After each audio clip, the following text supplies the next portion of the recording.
Madame, Monsieur, bonsoir. Voici les principaux titres qui seront développés dans notre édition de 19h.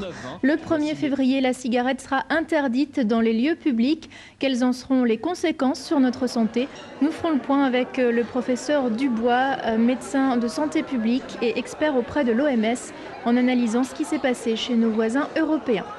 Comme chaque hiver, elle revient. La gastro-entérite fait des ravages. La Picardie est la 3e région la plus touchée avec près de 13 500 consultations rien que pour la dernière semaine de décembre. Nous irons faire un tour du côté de Laon pour voir comment les footballeurs se préparent à la veille de leur tout premier 32e de finale de Coupe de France. Demain, ils rencontreront Palaiseau en région parisienne.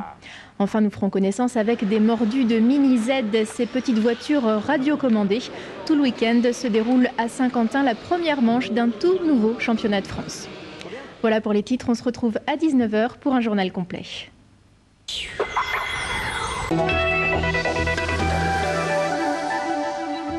Madame, Monsieur, bonsoir. Bienvenue dans votre édition régionale. En voici les principaux titres.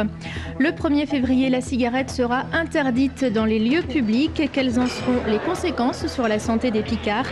Nous ferons le point avec le professeur Dubois en analysant ce qui s'est passé chez nos voisins européens.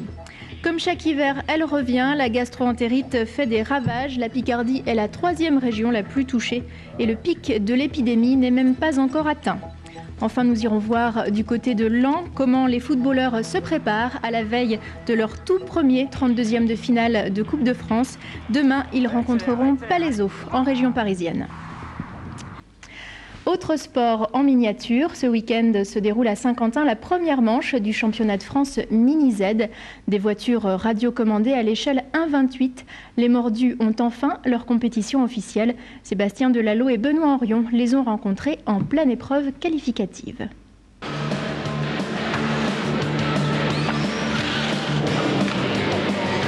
80 mètres de piste, des mini-bolides radiocommandés lancés à 30 km/h. Toute la journée, les pilotes vont tenter de se qualifier pour la première manche de ce tout nouveau championnat. 3 catégories sont représentées, les 4 et 2 roues motrices, les Formule 1. La compétition est nationale, mais seules les régions du nord de la France participent pour le moment à cette compétition de Mini Z. Le besoin s'est fait fortement ressentir dans le nord parce que l'hiver, l'époque à laquelle nous roulons avec ces petites voitures, nous avons besoin d'une activité à l'abri. C'est une excellente école de pilotage pour débuter et aussi pour se perfectionner quand on est un pilote chevronné. Entre deux courses, les pilotes se transforment en mécaniciens.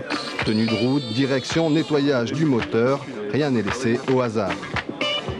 Tout au début, j'avais mis des pneus neufs, j'avais trop d'accroches, la voiture avait tendance à vouloir faire des tours. J'ai mis des pneus plus usés et puis la voiture est beaucoup plus facile à piloter. J'ai une voiture beaucoup moins vive, qui a beaucoup moins d'accroches, qui sera plus facile et plus performante. Et si Stéphane, pilote émérite de quad et de voitures thermiques, a choisi la Mini Z, c'est pour des raisons climatiques et économiques. Entre un moteur à 24 € pour un électrique, on est à 300 € pour une thermique. D'où la différence quand même. Là, on peut se permettre d'avoir plusieurs moteurs d'avance. Bon, après, on joue sur les accus, mais un accu coûte moins cher que 5 litres de carburant. Pour éviter que l'argent ne remplace le talent, toutes les miniatures sont identiques. Les modifications sont autorisées si elles n'augmentent pas les performances de la voiture.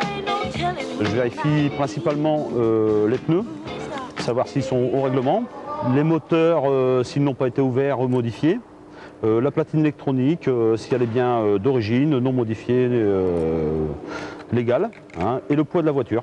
Donc pour les Formule 1, c'est 200 grammes, donc celle-ci fait 206 grammes, donc c'est aux normes. En pole position ou pas, ces petits bolides et leurs pilotes vous attendent demain à Saint-Quentin pour la finale de ce nouveau championnat. Un dernier mot pour vous signaler que les cigognes n'ont pas chômé pour les fêtes à France 3 Picardie. Elles ont amené Léna, Pablo et Madeleine, la doyenne, déjà 6 semaines. Leurs parents travaillent tous les jours à la fabrication de ce journal et on les embrasse très fort. Le 19-20 continue avec l'édition nationale présentée par Catherine Matoche. Je vous retrouve demain à midi pile. Passez une excellente soirée sur France 3.